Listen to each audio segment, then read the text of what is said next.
గడిల దొరసాని 7 ఏళ్లలో 15,000 పరిశ్రమలు, granite ఎగుమతుల్లో పోకర్న top, 12 దేశాలకు కంపెనీ ఉత్పత్తులు, రాష్ట్రంలో పలు జిల్లాల్లో ప్లాంట్లు. ఎందుకు ఇంకా బయోపుల మాటలు చెప్పడం? ఎవరిని మోసం చేస్తందుకు? ఇప్పుడు 132,899 ఉద్యోగాలు ఇచ్చినాం, ప్రభుత్వ ఉద్యోగాలు ఇచ్చినామని చెప్పినావు. కేటీఆర్ ఇచ్చినావు 132,899 ఉద్యోగాలు ఇచ్చినావా? ఎక్కడన్నా చూపిస్తావా నువ్వు లెక్కలు? ఆర్టీసీ కార్మికులను తీసుకొచ్చేసి ప్రభుత్వ ఉద్యోగుల కింద లెక్క చెప్తావు. అక్కడ ఆర్టిజన్ పేరుతోటి ఒక చిన్న క్లాజ్ పెట్టేసి, పెట్టి 22,753 మంది ఎవరైతే ఈ కాంట్రాక్టు ఎలక్ట్రిసిటీ డిపార్ట్మెంట్లో ఉన్నారో వాళ్ళను కూడా ప్రభుత్వ ఉద్యోగులుగా చూపించినావు. నిజంగా కూడా ప్రభుత్వ ఉద్యోగులకు వర్తించే సెలవులు కానీ, ప్రభుత్వ ఉద్యోగులకు వర్తించేటువంటి బెనిఫిట్స్ కానీ, ప్రభుత్వ ఉద్యోగులకు వర్తించేటువంటివి ఏమన్నా వాళ్ళకు వర్తిస్తాయా? తెలియదా నీకు? అన్నీ తెలుసు. వాళ్ళకి ఆర్టిజన్ ఒక క్లాస్ పెట్టేసి 25,000 రూపాయల జీతం పెట్టి వాళ్ళని కూడా దాంట్లో గవర్నమెంట్లో చెప్పినాం. తర్వాత మేము లక్షలు ప్రైవేట్ సెక్టర్లో ఈ ఉద్యోగాలు ఇస్తున్నాం. 7 ఏళ్లలో 15,000 పరిశ్రమలు అంట. 15,000 పరిశ్రమలు ఎందుకు పెట్టినావో కూడా తెలుసు మాకు. ఎందుకంటే పబ్లిక్ అంతా కూడా చూస్తున్నారు. ఎందుకు పెట్టినావు అంటే, ఇప్పుడు మీ వాళ్ళు ఎవరైతే ఉంటారో, నీ బంధువర్గం ఎవరైతే ఉంటారో వాళ్ళకి భూములు అప్పచెప్పాలంటే ఏం చేయాలి? ఇంతకుముందు SEZ పేరుతో చేస్తుంటుంది, స్పెషల్ ఎకనామిక్ జోన్ అని చెప్పేసి, ప్రత్యేక ఆర్థిక మండల పేరుతోటి భూములు వేల ఎకరాల భూములన్నీ తీసుకుపోయి వాళ్ళకి ఇచ్చేస్తే వాడేం చేస్తాడు? మేము లక్షల ఉద్యోగాలు క్రియేట్ చేస్తాం, పబ్లిక్కి అంత నిరుద్యోగులకు అందరూ కూడా ఉద్యోగాలు ఇస్తామని చెప్పేసి. ఎక్కడిచ్చిన ఉద్యోగాలు? తెలంగాణలో ఎంతమందికి వచ్చినాయి? ఇవన్నీ కూడా టీ హబ్ పెట్టేసి పబ్లిక్ని మొత్తం ముంచినావు. ఏంటంటే భూములు కాజేయడానికి ఇది ఒక కొత్త రకమైనటువంటి ప్లాన్ అన్నమాట. అంటే భూములు ఫ్రీగా, ప్రభుత్వ భూముల్ని ఫ్రీగా మనోళ్ళకి ఇచ్చుకోవాలంటే ఏం చేయాలి? అంటే ఒక అధికారంలో ఉన్నటువంటి పార్టీ వాళ్ళకి బంధువర్గానికి ఇచ్చుకోవాలంటే ఏం చేయాలి? మొత్తం పరిశ్రమల కోసం మేము భూములు ఇస్తున్నాం, వీళ్ళ ద్వారా ఉద్యోగాలు వస్తాయి అని చెప్పేసి చూపేసి ఏం చేయాలి? మందిని ముంచేసి మోసం చేసేసి మొత్తం ఇదంతా బక్వాద్ మాటలు ఇవన్నీ కూడా.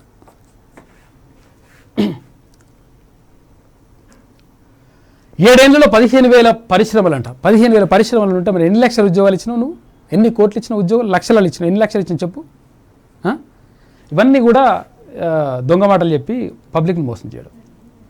వ్యవసాయం, పరిశ్రమలు సమాన వృద్ధి, పట్టణం పల్లెల్లో సమతుల ప్రగతి, సమర్థ నాయకత్వం, సుస్థిర ప్రభుత్వం, ఐటీ పరిశ్రమల శాఖ మంత్రి కేటీఆర్ వెల్లడి అంట. బాతలపు శెట్టి కొడుకు వెల్లడి. షాద్నగర్లో పోకర్న గ్రానైట్ పరిశ్రమ ప్రారంభం అంటూ, గ్రానైట్ పరిశ్రమ ప్రారంభం చేసుకుంటే ఏం చేసుకుంటూ అది కూడా మీ చుట్టానికో లేకపోతే పక్కానికో వనుకో ఇచ్చేసి ఇదంతా కథలు చేసుకునేదంతా కూడా మనకు తెలుసు. కథంతా నేడు కేబినెట్ సమావేశం చేసి ఇవన్నీ ఎట్లా ముంచుతానరా, మీరందరూ కూడా సపోర్ట్ చేయాలి, కాకా ఎట్లా చేద్దాం ఇట్లా అని చెప్పేసి ఈ మాటలు మాట్లాడుకోవడానికి ఛాయ్ తాగి బిస్కెట్లు తినిపించేసి తర్వాత ఏం చేస్తాం? నువ్వేమనుకుంటున్నావో గవే చెప్తావు ఇక పబ్లిక్కి. మేము అంతా మొత్తం మాట్లాడినాం. మంత్రిమండలిలో ఒకటి మాట్లాడతారు, నీకు వ్యతిరేకంగా ఒకటి మాట్లాడతారా? అరే కనీసం లోపల రావడానికి అవకాశం ఉన్నదా?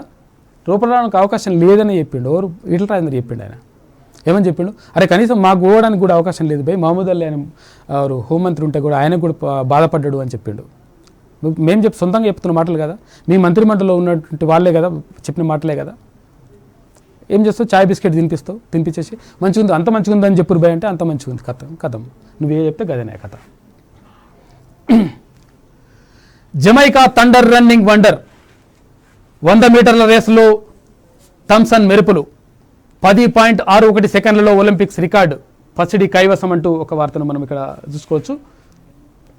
రాష్ట్రంలోనే యాదవులకు ప్రాధాన్యం, కేసీఆర్తోనే గొల్ల కురుమల ఆర్థికాభివృద్ధి, ఓయూజేఏసీ నేత రాజారాం యాదవ్. సంక్షేమ పథకాలలో బీసీలకు సర్కార్ దన్ను, అభ్యున్నతి పదంలో యాదవ సమాజం, అంబాల యాదవుల మద్దతు టీఆర్ఎస్కే. రాజారాం యాదవ్ అన్న ఓయూ స్టూడెంట్, మంచిగా ఉన్న తర్వాత ఏమైంది? ఒక పార్టీలోకి పోయిన తర్వాత ఇంకో పార్టీలోకి పోయిండు, తర్వాత ఇప్పుడు ఇంట్లోకి వచ్చిండు. ఇంట్లోకి వచ్చిన తర్వాత యాదవులకు అంత మంచి జరిగిందట. అంటే నీకు ఒక్కరికి ఏమన్నా ఒకవేళ ఇస్తా అని చెప్పిన ఇస్తాను కూడా ఇయ్యాడే, నువ్వు అనవసరంగా అట్లా ఇట్లా ఇప్పుడు అబద్ధం పాటలు ఎందుకు నవ్వుతావు, పరిచయం ఎందుకు ఉంటుంది, ఇయ్యాడు. ఆయన ఏంటంటే ఇస్తా అని చెప్పేసి దగ్గర తీసుకుంటాడు, దగ్గర తీసుకొని మోసం చేస్తాడు. మోసం చేయడం అనేటువంటిది ఆయనకు వెన్నతో పెట్టిన విద్య, వెన్న కాదు ఇంకేమైనా దేంతో పెట్టిన విద్య, వెన్న కాదు ఇంక ఎత్తిపోతల పథకంతో పెట్టిన విద్య కావచ్చు. కానీ ఇదంతా కూడా అంత బక్వాజ్ మాటలు ఇవన్నీ కూడా. అన్న నువ్వు కూడా మోసం పోకు, ఎందుకంటే ఉస్మానియా యూనివర్సిటీ చాలా మంది కూడా అంటే నేను ఒక కథ చెప్తా. అసలు యాక్చువల్గా ఇందాక వాళ్ళు ప్రవీణ్ ఈ రకరకాల ఇప్పుడు ఇక్కడ టీంని కూడా అట్లా మోసం చేసిండు కదా. ఏమైందంట అంటే అసలు యాక్చువల్గా ఒక వేటగాడు ఉన్నాడంట. వేటగాడు ఏం చేసిండు అంటే ఒక కంజును పెంచిండు. వాడు ఒక కంజును తీసుకొచ్చి పెంచి ఏం చేసిండంట అంటే ఆ కంజుకి ట్రైనింగ్ ఇచ్చిండు. ఏమని ట్రైనింగ్ ఇచ్చిండంటే అడవిలోకి పోయినప్పుడు అడవిలోకి కంజులను పట్టడానికి పోతాడు ఈ వేటగాడు. అడవిలకు కంజులను పట్టడానికి పోయినప్పుడు ఆ అడవిలోకి పోయినప్పుడు ఈ కంజు ఏం చేస్తుందంటే ఒక రకమైనటువంటి అరుపులు అరుస్తుంది అన్నట్టు. అది ఒక రకమైనటువంటి అరుపులు అరుస్తుంటే ఈ కంజుకి ఏమైనా ప్రమాదం జరిగిందో లేకపోతే ఈ కంజుకి ఏమైనా మంచి జరుగుతున్నట్టుందో అక్కడ ధాన్యం గిట్ల ఏమైనా దొరుకుతుందేమని చెప్పేసి అడవిలో ఉన్నటువంటి కంజులన్నీ కూడా అక్కడికి ఒక్క చోటికి చేరినాయంట. చేరి ఆ అడవిలో ఉన్నటువంటి కంజులన్నీ కూడా అక్కడ వేసినటువంటి వేటగాడు వేసినటువంటి ఆ ధాన్యం అంతా కూడా తింటున్నాయి. అవి తింటుంటే ఏం చేస్తాడు వేటగాడు, రెడీగా ఉన్న వేటగాడు ఒల వేసేసి ఆ కంజులన్నింటిని పట్టుకొని వాడిని బుట్టలు వేసుకుంటాడు. బుట్టలు వేసుకున్న తర్వాత కోసి కారం పెడతాడు వాడు. అయితే ఇట్లా ఇప్పుడు జరుగుతుంది కూడా ఏంటి అంటే విద్యార్థి సంఘాల నాయకుల్ని ఉస్మానియా యూనివర్సిటీలో కానీ లేకపోతే రకరకాలుగా విద్యార్థి సంఘాల నాయకుల్ని కానీ లేకపోతే యువతని కానీ లేకపోతే ఒక రకరకాల పార్టీల నుంచి తీసుకొని కానీ ఏం చేస్తున్నాడంటే ఆ ఒక్కరిని తీసుకొని ఆ సమాజాన్ని మొత్తం విద్యార్థి సమాజాన్ని మొత్తం నాశనం చేయడం. ఒకవేళ ఒక సామాజిక వర్గం నుంచి తీసుకుంటే ఆ సామాజిక వర్గాన్ని మొత్తం నాశనం చేయడం. ఒక కంజును చూపించేసి ఆ కంజు ఏదైతే పిలుస్తుంది అనమాట, మీ రండి రండి రండి అంటే అన్ని కంజులన్నీ వచ్చేస్తాయి, ఆ వలలో పడిపోతాయి. ఇక్కడ కూడా విద్యార్థి సంఘాల నాయకులతోటి మీరు రండి రండి మీకు అంతా కూడా మంచి జరుగుతుంది అని ఆ ఒక్కంతో చెప్పించేసి మొత్తం అందరినీ కూడా నాశనం చేయడం అనేటువంటి బాతాల పోషెట్టికి వెనతోడు పెట్టినటువంటి విద్య రాష్ట్రంలో జరుగుతుంది కూడా అదే. కాబట్టి మనం అందరం కూడా జాగరూకతతో ఉండాలి. ఇది చాలా ఇంపార్టెంట్.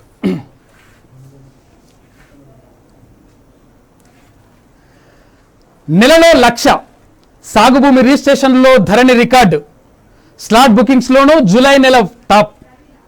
పోర్టల్ ప్రారంభమైన తర్వాత ఇదే అత్యధికం. ఎందుకు అత్యధికం అవుతుంది కాక ఇదంతా నీకు కూడా తెలుస్తుంది, నీకు తెలియని కథ ఏం కాదు. ఎందుకనంటే నువ్వు భూముల రిజిస్ట్రేషన్ ధరలు పెంచినావు. భూముల రిజిస్ట్రేషన్ ధరలు పెంచాగానే ఏమైంది, ఒక వారం రోజులు 10 రోజులు టైం ఇస్తావు. నువ్వు టైం ఇచ్చినప్పుడు ఏం చేయాలి, ధనాదన్ అరే రిజిస్ట్రేషన్ పెరుగుతుంది భయ్, ఈ వారం రోజుల్లో 10 రోజుల్లో పెరుగుతుంది కాబట్టి తొందర వచ్చి రిజిస్ట్రేషన్ చేసుకోవాలని చెప్పేసి అందరూ వచ్చి రిజిస్ట్రేషన్ చేసుకుంటారు. రిజిస్ట్రేషన్ చేసుకుంటే ఏమవుతుంది, నీకు ఎంత రాబడి రావాలన్నా అంత రాబడి వస్తుంది. వచ్చిన తర్వాత పెంచిన రిజిస్ట్రేషన్ ఛార్జీలు కూడా మళ్ళీ వాళ్ళ దగ్గర వసూలు చేసేసినావు. స్లాట్ బుక్ చేసిన వాళ్ళ దగ్గర కూడా మళ్ళీ ఏవైతే నువ్వు పెంచిన ఛార్జీలు ఉన్నాయో ఆ ఛార్జీలన్నీ వసూలు చేసినావు. ఇదంతా కూడా నీ పూరిత కుట్ర తప్పితే ఇంకేం కాదు.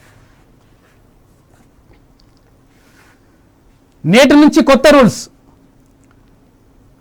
నాచ్ నిరంతర సేవలు, జీతాలు, పింఛన్లు, ఈఎంఐ నిబంధనల్లో మార్పు అంటూ మరొక వార్తను మనం చూసుకోవచ్చు. తర్వాత ఎస్బీఐ గృహ రుణాలపై ప్రాసెసింగ్ ఫీజు రద్దు అంటూ మరొక వార్తను చూసుకోవచ్చు. తర్వాత చేతి గడియారంలా శానిటైజర్, రాజస్థాన్ ఇంజనీరింగ్ గ్రాడ్యుయేట్ ఆవిష్కరణ, కోరక్షక్ బ్రాండ్ పేరుతో ఈ కామర్స్లో విక్రయం అంటూ మరొక వార్తను మనం చూసుకోవచ్చు. తర్వాత 95% రికార్డులు క్లియర్.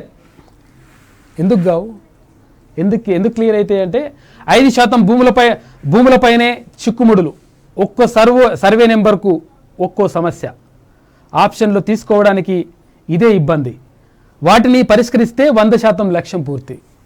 ఏం కాదురా అయ్యా, నువ్వు ఏదన్నా చిన్న కారణం చూపించేసి రిజిస్ట్రేషన్లకు సంబంధించి చిన్న కారణం చూపించేసి రిజిస్ట్రేషన్ మొత్తం ఆపేస్తున్నారు.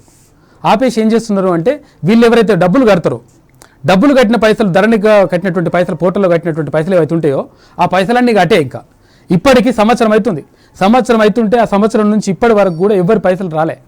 లక్షల కోట్ల రూపాయలు, వేల కోట్ల రూపాయలు ఏదైతే ధరణి పోర్టల్ అవుతుందో దాన్ని కట్టిన పైసలు అక్కడనే ఉన్నాయి, ఇంకెవరు కూడా రాలే. ఎందుకంటే ఒక వ్యవసాయ భూమి మనం రిజిస్ట్రేషన్ చేసుకోవాలనుకుంటే ఏదైనా చిన్న వాడు అది లిటికేషన్ పెడతాడు, ఏమంటే ఇగో ఇది చిన్న కరెక్ట్ లేదని చెప్పేసి తీసి పక్కకు పెట్టేస్తారు, మళ్ళీ డబ్బులు కట్టాలి. ఇదంతా 95% కాదు, మన్నుగా 95% పెండింగ్లు ఉన్నాయని చెప్పు. 95% మంచిగా అయింది కాదు.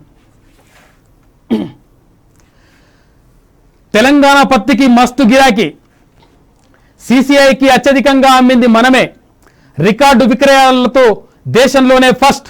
1.78 కోట్ల క్వింటాళ్ల పత్తిని కొన్న CCI మహారాష్ట్ర, గుజరాత్ వెనక్కి అంటూ కేంద్రం. ఈసారి రాష్ట్రంలో భారీగా పత్తి సాగు. పత్తి వాళ్ళకి పానం మీద పెట్టుకున్నట్టుగా, ఉలువలకి ఊకున్న కంటే పత్తి వాళ్ళకి పానం మీద పెట్టుకున్నట్టు ఉంటుంది లెక్క. నువ్వు చెప్పేదేమో ఇట్లా చెప్తావు, తర్వాత దానికి ఉన్న సబ్సిడీలు తీసేస్తావు, దానికి ఉన్నటువంటి ఏవి అన్నీ కూడా తీసేస్తావు, రుణాలు ఇవ్వవు, రుణమాఫీ చేస్తా అని చెప్పేసి ఎంతకాలం అయింది, ఎన్ని ఎలక్షన్లు, ఎన్ని ఎన్నికలు పోయినాయి, అన్నిటికి కథం అంటావు. లాస్ట్ ఏం చేస్తావు? రుణమాఫీ లేదు, ఇప్పటికీ మనం లేదు. రైతు బంధు పేరుతోటి అన్ని బంద్ చేసినావు, అన్నీ. సబ్సిడీ విత్తనాలు లేవు, తర్వాత సబ్సిడీ ఎరువులు లేవు, ఇంకేది కూడా లేదు, అన్నీ బంద్ చేసేసినావు.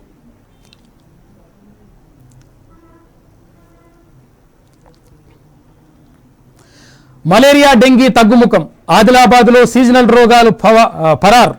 మలేరియా 2, డెంగీ 49 కేసులు. గ్రామాల్లో విస్తృతంగా వైద్య సేవలు. 3 నెలల పాటు ర్యాపిడ్ ఫీవర్ సర్వే. ఇంటింటికి వెళ్లి ఆరోగ్య వివరాల సేకరణ. అవసరమైతే పరీక్షలు, మందుల సరఫరా. శుక్రవారం డ్రైడేతో దోమల వ్యాప్తికి చెక్. సత్ఫలితాలు ఇస్తున్న రాష్ట్ర ప్రభుత్వ చర్యలు అంట. నువ్వు చర్యలు చేపట్టింది ఏంది? వీకింది అంతా బక్వాస్ మాటలు, కథలన్నీ, లెక్కలన్నీ. ముఖ్యమంత్రి కేసీఆర్ మాట అన్నాడంటే వెనకకు వెళ్లరు. అన్ని ఆలోచించిన తర్వాతే కేసీఆర్ రంగంలోకి దిగుతారు. కాంగ్రెస్ నేత జీవన్ రెడ్డి ప్రశంస అంట. నీకేమైంది కాక? దళిత బంధు మంచి పథకం అంట. మొన్నటిదాకా ఆయన కూడా, జానారెడ్డి కూడా చెప్పేది, మస్తు చేస్తుండు. నేను 5 రూపాయల బోధిన్నా మస్తున్నది, ఖతర్నాక్ ఉన్నది. ఖతర్నాక్ ఉన్నది అంటే మీకు ఏదైతే లోపాయకారి ఒప్పందాలు ఉన్నాయి.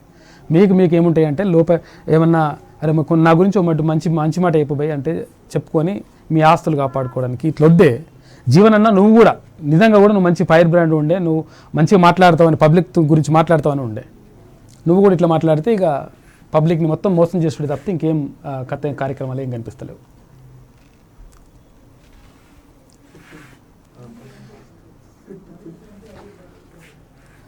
పచ్చని చెట్టు 1, వెచ్చని మంచెలు 2. చుట్టూ పచ్చగా పరుచుకున్న పొలాలు, మధ్యలో అమ్మ చెట్టు. ఆ తల్లి ఒడిలో అంచెలంచెలుగా 2 మంచెలు. ఆకుల నీడలో వెలిసిన ఈ మేడ అద్భుతంగా ఉన్నది కదూ. నీటి గలగలలతో సేద్యం ఇప్పుడు పండుగైంది. హరితావరణం అలై బలై తీసుకుంటున్నది. పొలాలన్నింటినీ హలాల దున్ని సేద తీరాలంటే ఇంతకన్నా ఏం కావాలి? నిజామాబాద్ జిల్లా మోపాల్ మండలం సిర్పూర్ గ్రామంలో ఓ రైతు పొలం గట్టున ఏర్పాటు చేసిన 3 అంచెల మంచె ఇది. అటుగా వెళ్లే వారిని ఎంతగానో ఆకట్టుకుంటున్నది. ఆహ్లాదకర వాతావరణంలో ఏర్పాటు చేసిన ఈ మంచె ట్రీ హౌజ్ను తలపిస్తున్నది వాస్తవం. కానీ గలగల పారుతుంది, గిలగిల పారుతుంది అంటే చూపి. మరి ఇక్కడ భువనగిరి దగ్గర లేకపోతే ఆలేరు దగ్గర చూపి మాకు. ఇప్పుడు నేను మొన్న ఒక ఊరికి వెళ్ళిన, ఇక్కడ ఆలేరు దగ్గర ఒక ఊరు ఉంటుంది, ఏది 2-3 ఊర్లు ఉన్నాయి అక్కడ. అంటే ఇక్కడ పక్కకు తాళ్ళగూడెం, తర్వాత అక్కడ తాళ్ళగూడెం అనే ఊరు ఉన్నది. తర్వాత ఇంకోటి మోషాపేట అనే ఊరు ఉన్నది. ఆ ఊర్లకు ఇప్పటికి కూడా, అంటే వర్షం వచ్చింది, అప్పుడు బాగా వర్షం వచ్చింది. వర్షం వస్తే మాసాయిపేట, తాళ్ళగూడెం, మాసాయిపేట, తర్వాత ఇంకొక కుమ్మరిగూడెం అని చెప్పేసి ఒక ఊర్లు ఉన్నాయి. ఆ ఊర్లకు ఇప్పటికి కూడా రోడ్ లేదు. ఇప్పటికి కూడా వర్షాలు వస్తే ఆ ఊర్లకు పోవడానికి అవకాశమే లేదు.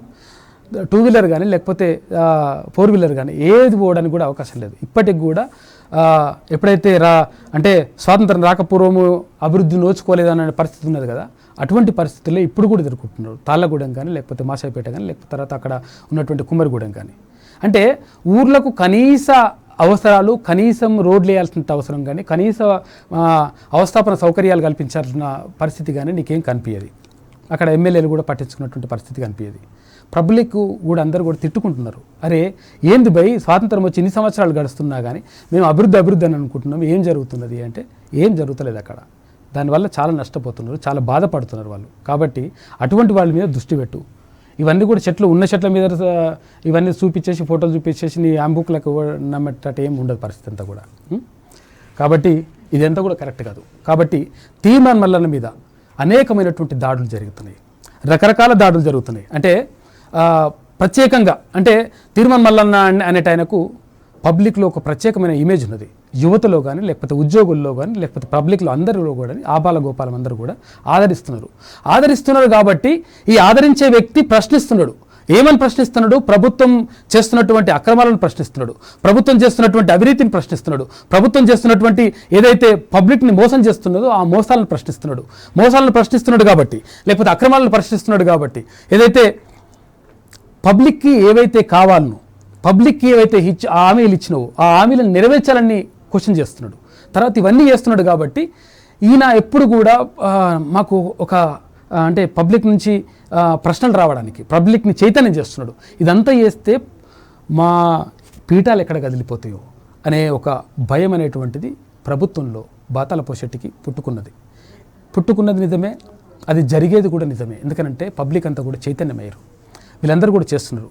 తర్వాత ఇప్పుడు నిన్న జరిగినటువంటి ప్రవీణ్ కానీ లేకపోతే ఈ ప్రెస్ మీట్ల దాడులన్నీ కూడా అప్పుడే అనుకున్నారు. చాలామంది మిత్రులందరూ కూడా ఫోన్ చేశారు, అసలు ఏం జరిగింది అంటే ఏం జరిగిందో తెలుస్తుంది, రేపు తెలుస్తుంది. అట్లా ఉట్టిగేం గాలికేం విడిచిపెట్టే ప్రసక్తి ఏముండదు. తప్పకుండా అన్ని నిజాలు కూడా బయటపడతాయి. నువ్వేం చేసినా కానీ అంటే నువ్వు అనుకుంటుండొచ్చు అసలు యాక్చువల్ అధికారంలో చేతులు ఉన్నది, ఇంకేమైనా చేస్తా ఏమైనా జరుగుతుందని చెప్పేసి. ఏమి కూడా పబ్లిక్ మంచి చేయడానికి ప్రయత్నం చేయి, పబ్లిక్ని ముంచడానికి ప్రయత్నం చేయొద్దు ఎప్పుడు కూడా.